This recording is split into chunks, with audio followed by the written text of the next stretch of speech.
தள்ளி போங்க யூடியூப்ல போட்டுருக்காங்க அண்ணி போட்டுருவாங்க முத்துக்கு மாதிரி பெரியம்மா தெரியட்டும் பிரியாணியா இங்கே டூர் போனால் சமைச்சு சாப்பிட்டா நல்லா இருக்கும் தள்ளி வாங்க நல்லா வந்து வா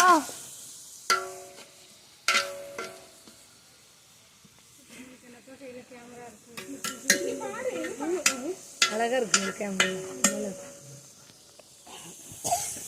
செஃப் வேற காயிலியம்மா ஒரு முடிவு தான் என்ன பண்ண இதெல்லாம் காட்டுறேன் தக்காளியா அதுக்குள்ளே செல்ல மொத்தமே 4 ஜிபி தான் இருக்குது ஸ்பேஸே இல்லை